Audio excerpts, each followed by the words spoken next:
জীবনের প্রতিটি পর্যায়ে একই রকম চলে না। খারাপ সময় ভালো সময় আসতেই থাকে। খারাপ সময় আসলে মানুষ তো খুব ভালো করেই চেনা যায়, আর ভালো সময় দিয়ে জীবনটা ভালোভাবে উপলব্ধি করা যায়, সাথে খারাপ সময়ের সাথে কম্পেয়ারও করা যায়। আর সেটাই হলো আমার কাছে উপলব্ধি। জীবনের এই পর্যায়ে এসে জীবন আমাকে অনেক কিছু শেখাচ্ছে, আর সাথে সাথে বুঝিয়েও দিচ্ছে যে আমার কি করা উচিত ছিল আর আমি কি করেছি, আর তার জন্য এখন কি ফল পাচ্ছি। ছোটবেলা থেকে আমরা 3 ভাই বোনই অনেক আদরে মানুষ হয়েছি, আর যেহেতু আমার পরিবারের আমি বড় মেয়ে, তাহলে আমার আদরের কথা আর নাই বা বললাম। সারা জীবন পড়াশোনা করেছি, যা চেয়েছি আব্বুর বলতে দেরি আছে তো আনতে দেরি নেই, আম্মুর বানিয়ে খাওয়াতে দেরি নেই, রান্নাঘরে গেলে আম্মু সরিয়ে দিত, আর আব্বুর আগারাগি করতো কেন রান্নাঘরে গিয়েছি। আর আম্মু বলতো যেহেতু মেয়ে মানুষ, বিয়ের পর কাজ বাজ রান্না বান্না এমনিই শিখে যাবে, তাদের শেখানো লাগবে না, আমার মেয়েরা আমার বাড়িতে শান্তি করে যাক, আর কাজ বাজের জন্য সারা জীবন তো পড়েই আছে। জীবনও কখনো মায়ের জামা কাপড় বা বাবার জামা কাপড় তো ধুয়ে দেওয়া দূরে থাক, নিজের জামা কাপড় জীবনে কখনো ধুইছি কিনা মনে পড়ে না। গোসল করে মায়ের জন্য রেখে আসতাম আর বলতাম মা দেরি হয়ে যাচ্ছে, তুমি ধুয়ে দিও।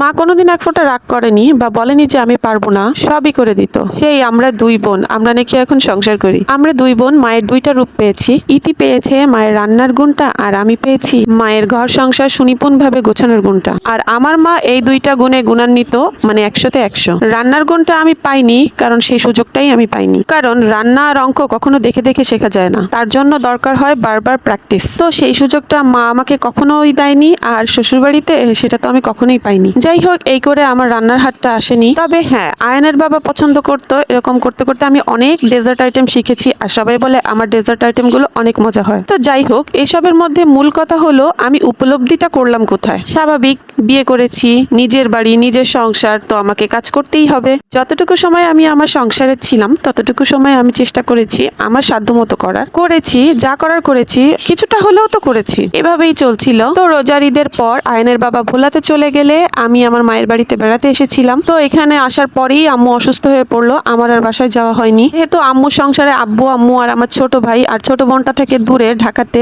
আর যেহেতু আমি কাছে আসি, তো এটা তো আমার দায়িত্বের মধ্যেই পড়ে। তো সেই থেকে আমি এখনো বাবার বাড়িতেই আছি, কারণ মায়ের সম্পূর্ণ বেড রেস্ট, ডাক্তার বলেছে কোনো কাজ করা যাবে না। আর মা এতটাই অসুস্থ, মা আমার হাত ধরে বলেছে আমার ছেলের বিয়ে না দিয়ে তুই এই বাড়ি থেকে যেতে পারবি না, কারণ সংসারের হাল ধরার জন্য তো একটা মেয়ে মানুষ লাগে। তো সেই থেকে আমি মায়ের কাছে আছি, মাকে কোনো কাজ করতে দিচ্ছি না। রান্না বান্না থেকে শুরু করে ঘরকন্যার কাজ, যে কাজগুলো আমার মা একা হাতে করতো, সেই কাজগুলো আমি এখন একা হাতে করছি। যেই আমি বাবার বাড়িতে থাকতে কুটোটিও নাড়িনি, শ্বশুর বাড়িতে যে যা হোক করেছি, আর মায়ের কাছে আসলে আমি পায়ের উপর পা তুলেই থাকতাম, সেই এখন মায়ের সমস্ত দায়িত্ব আমার উপরে। আলহামদুলিল্লাহ সব করতে পারছি, আর আমার সব করতে ভালোও লাগছে। তো মাকে দেখতে আমাদের আত্মীয় স্বজন যারা যারা ছিল, চাচা চাচি চাচতো ভাই বোন, তাদের হাজবেন্ডরা, মানে সবাই আম্মুকে দেখতে আসছে। তো তারা সবাই তো দেখেছে আমরা ছোটবেলা থেকে কিভাবে বড় হয়েছি। তো ঘটনা হলো, তারা যখন মাকে দেখতে এসে দেখছে যে আমি একা হাতে পুরো সংসার সামলাচ্ছি, তখন তো তারা পুরো অবাক হয়ে যাচ্ছে। মানে তারা জীবনে কল্পনাও করে নাই যে সাথী এই কাজগুলো করতে পারে। মানে আমার বড় দুলোভাই তো বলেই দিচ্ছে তুই ঘর ঝাড়ু দিচ্ছিস, কারণ তার যখন বিয়ে হয় আমার বয়স তখন 6 কি 7 বছর, তখন থেকেই সে আমাকে দেখছে।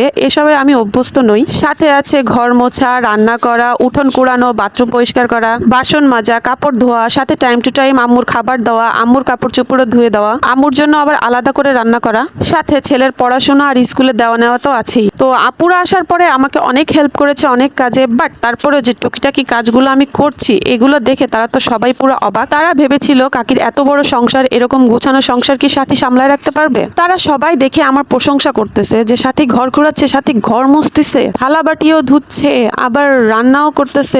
মানে এগুলো তো স্বাভাবিক কাজ, আপনারা মনে হতে পারে এগুলো তো স্বাভাবিক কাজ, যে কোনো মানুষই তাদের ঘরে করতেই পারে, তো এটা নিয়ে এত বলার কি আছে। তো আমার উপলব্ধিটা এখানে, আমার কাছেও মনে হয় এগুলো তো নিজের সংসারই কাজ। তারপর ওই যে ছোট ছোট গুলো অ্যাপ্রিসিয়েশন গুলো আমি পাচ্ছি আমার আত্মীয়দের থেকে, এটা আমার কাছে অনেক বড় কিছু, যে না আমি করছি, তারা আমার প্রশংসা করছে, আমার খুব ভালো লাগছে শুনতে। এই অ্যাপ্রিসিয়েশন গুলো আমার কাজ করার গতি আরো বাড়িয়ে দিচ্ছে। ইভেন মায়ের বাড়ি নিজের বাড়ি কোনো বাড়ি আমি রান্নার সুযোগ পাইনি, তারপরেও প্রথম প্রথম আমার রান্না খেতে আমার মায়ের খুব কষ্ট হয়েছে। তারপরে আমার মা বলেছে করে যা, করতে করতে হয়ে যাবে। তো মাঝে একদিন আমার মা আমার রান্না খেয়ে বলছিল তো রান্নার হাত আস্তে আস্তে আসছে, তো রান্না অনেক ভালো হচ্ছে। তো এটাই, এই জিনিসগুলো শুনতেই ভালো লাগে যে না আমার এই কাজগুলো ভালো হচ্ছে। বিয়ের পর একদিন বাবার বাড়িতে এসে আব্বুর একটা শার্ট ধুয়েছিলাম, আমার মনে পড়ে সেই কথাটা আম্মু সারা মানুষকে বলে বেড়াইছিল যে সাথী আজকে তার আব্বুর শার্ট ধুইছে। তো এটাই আমার উপলব্ধি, যে আমি বিয়ের আগে বাবার বাড়িতে কিছু না করা পাবলিক, সেই আমি নিজের সংসারে যে কত কিছু করেছি, অথচ সেখানে সামান্য অ্যাপ্রিসিয়েশন দেওয়ারও কেউ ছিল না। এটা স্বাভাবিক, নিজের সংসারে অ্যাপ্রিসিয়েশন কেই বা দিবে। আছে তো এক হাজবেন্ড, সে তো আর আমার সাথে ছোটবেলা থেকে বড় হয়নি, সে কি করে জানবে আমার বাবা মায়ের কাছে আমার মর্মটা? আল্লাহ যদি কখনো তাকে একটা মেয়ে দেয় তাহলে সে তখন তার মর্মটা বুঝতে পারবে। আমি তো তার বউ, আর এইসব জিনিসগুলো তার কাছে স্বাভাবিকই মনে হবে, এটা স্বাভাবিক। তো এর মধ্যে আল্লাহ করলো কি, আমার মাকে অসুস্থ বানায় দিল, আমাকে মার কাছে পাঠায় দিল, আমার মর্মটা আমাকে উপলব্ধি করতে সাহায্য করলো, ইভেন মাকে সেবা যত্ন করে জান্নাত পাওয়ার একটা সুযোগ করে দিল আল্লাহ আমাকে। সেম জিনিসগুলা, সেম কাজগুলা আমি নিজের বাসায়ও করেছি আর মায়ের বাসায়ও করছি। তফাৎ শুধু একটাই, অ্যাপ্রিসিয়েশন আর মায়ের সেবা। এই দুইটা জিনিসই হচ্ছে আমার উপলব্ধি। যেখানে নিজের সংসারে অনেক কিছু করেও কোনো কিছু হচ্ছিল না, সেখানে